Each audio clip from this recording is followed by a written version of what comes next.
Hello friends, welcome to AD helpline.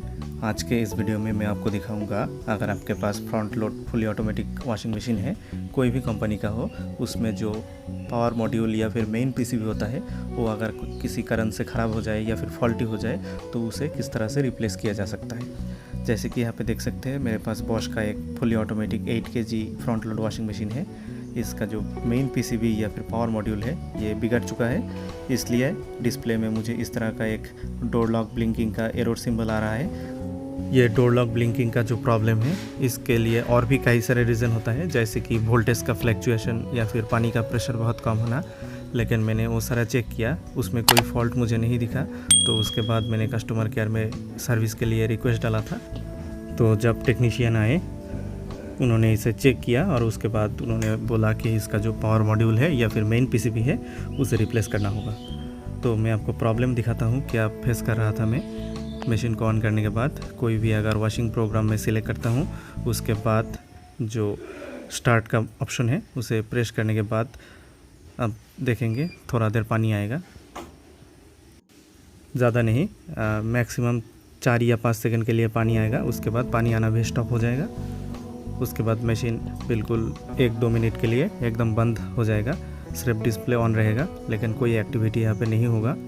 और उसके बाद 1-2 मिनट के बाद जो डोर लॉक का जो सिंबल है वो ब्लिंक करना शुरू कर देता है। यहाँ पे देख सकते हैं डोर लॉक ब्लिंकिंग, और कोई काम नहीं हो सकता है इस कंडीशन में।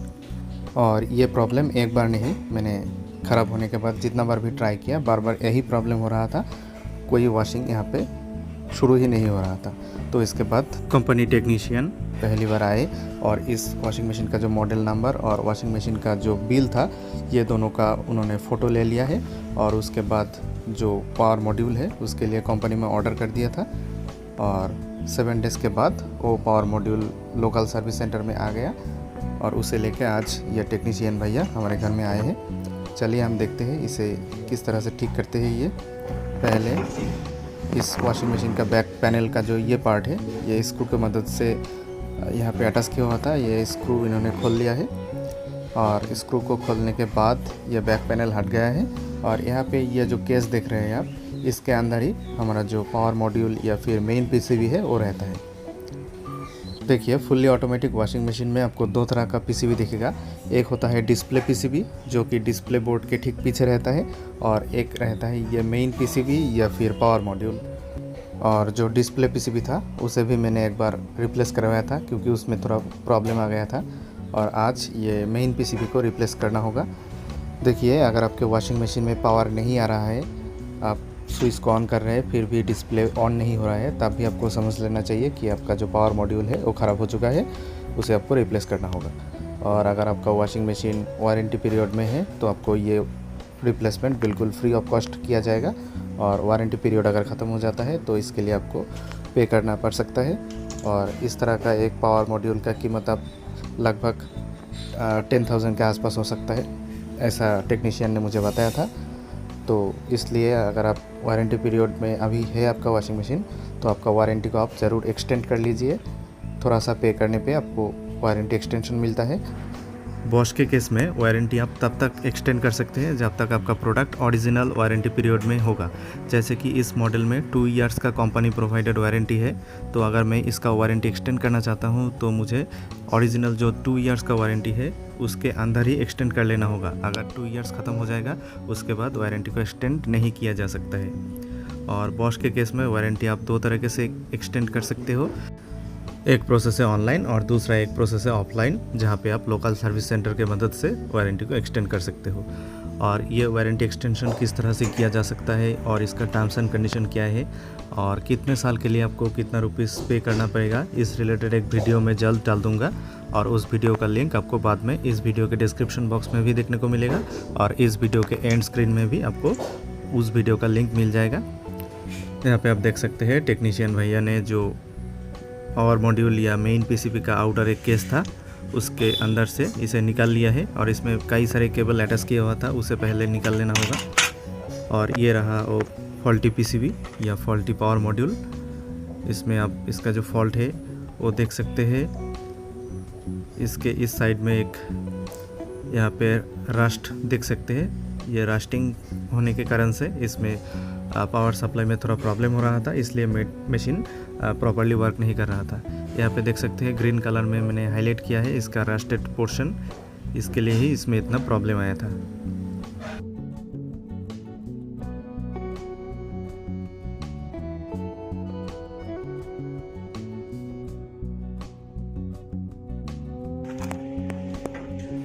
चलिए अब देख लेते हैं जो नया पीसीबी आया है वो देखने में किस तरह का है। ये एक इस तरह का पैकिंग में आया था। यहाँ पे आप देख सकते हैं ये है वो नया पीसीबी या फिर पावर मॉड्यूल, इसे मेन पीसीबी भी कहा जाता है। और इसका लोकेशन आपने देख लिया, जो मशीन के बैक साइड में पावर कॉर्ड जहाँ पे कनेक्ट होता है उसके ठीक एंड पे ही ये पावर मॉड्यूल रहता है। और ये जो पावर मॉड्यूल आप देख सकते हैं ये काफ़ी भारी है, अप्रोक्सीमेटली 400 to 500 ग्राम होगा इसका वेट।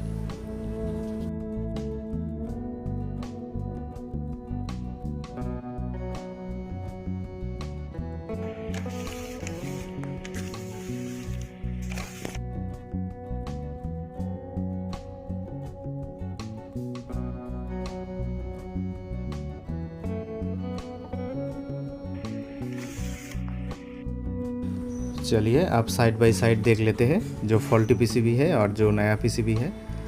जो रेड पैकेट के ऊपर आप देख सकते हैं ये है नया पीसीबी, और जो यहाँ पे बाहर देख सकते हैं ये है फॉल्टी पीसीबी। इसमें आपको थोड़ा रास्टिंग मैंने पहले ही दिखा दिया था, आप दोनों में कंपेयर कर सकते हैं, बिल्कुल सेम टू सेम प्रोडक्ट है। यहाँ पे आप देख सकते हैं टेक्नीशियन पहले वाला जो केस था प्लास्टिक का उसके अंदर पीसीबी को रख के जो भी पावर कनेक्शन था या केबल था इनको अटैच कर दिया है।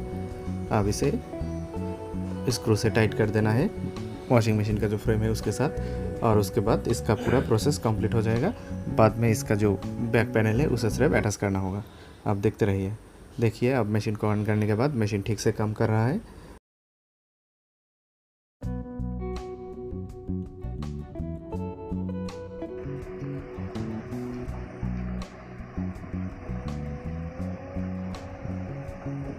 चलिए अब देख लेते हैं जब कोई वॉशिंग प्रोग्राम चल रहा होता है तब वॉशिंग मशीन का जो बैक साइड है उसमें क्या क्या होता है। यहाँ पे आप देख सकते हैं, और ये ड्रम को रोटेट कर रहा है।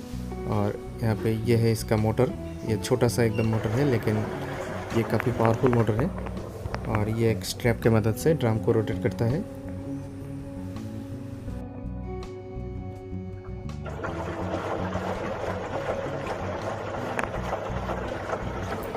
यहाँ पे कुछ शॉक एब्जॉर्वर आप देख सकते हैं, जिस तरह का मोटरसाइकिल में होता है शॉक एब्जॉर्वर। यहाँ पे आपको टोटल 3 शॉक एब्जॉर्वर दिखेगा।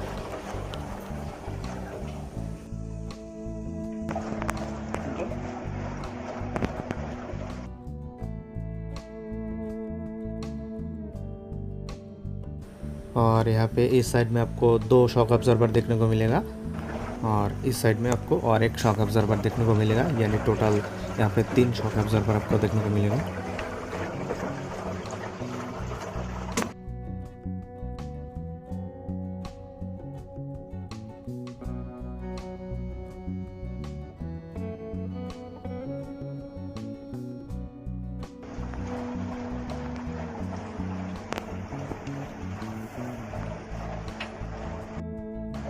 आप देख सकते हैं इस वॉशिंग मशीन का जो बॉटम पार्ट है यानी बेस है उसमें मैंने कुछ वाइट कलर का नैप्थलीन बॉल्स डाल दिया है, जिससे कि इसमें कोई इंसेक्ट वगैरह आ ना पाए।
यहाँ पे आप देख सकते हैं वॉशिंग मशीन का जो बैक पैनल था वो मेन फ्रेम के साथ बहुत सारे स्क्रू की मदद से अटैच किया हुआ था। तो इन स्क्रू को पहले खोलना पड़ा, उसके बाद बैक पैनल को निकाला जा सका। और स्क्रू के साथ साथ आपको दो साइड में दो ब्रैकेट भी दिखेगा, इनको भी यहाँ पे अटैच करना होता है। और यहाँ पे ये जो होल देख रहे हैं आप, यहाँ पे वो स्क्रू अटैच होता है।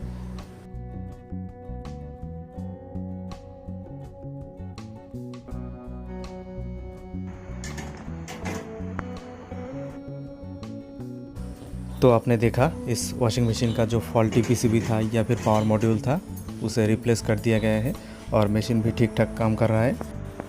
आप इस वॉशिंग मशीन का जो बैक पैनल हमने निकाला था उसे अटैच करना होगा पहले जैसा स्क्रू के मदद से। तो आज के इस वीडियो में आपने देखा, अगर बॉश कंपनी का front load fully automatic washing machine का पीसीबी अगर फॉल्टी हो जाए या फिर कोई ख़राबी आ जाए तो उसे किस तरह से रिप्लेस किया जा सकता है। और अगर आपका वॉशिंग मशीन वारंटी पीरियड में है तो ये पीसीबी आपको बिल्कुल फ्री ऑफ कॉस्ट प्रोवाइड किया जाएगा कंपनी की तरफ से। और अगर आपका वॉशिंग मशीन अभी भी वारंटी पीरियड में है तो आप चाहे तो उस वारंटी को एक्सटेंड भी कर सकते हैं। और उस एक्सटेंशन को किस तरह से किया जा सकता है या फिर उसके लिए क्या पेमेंट प्रोसीड्यूर है, ये अगर आप देखना चाहते हैं तो मेरे चैनल को सब्सक्राइब करके रखें। मैं बाद में एक वारंटी एक्सटेंशन का वीडियो डाल दूँगा। Thank you.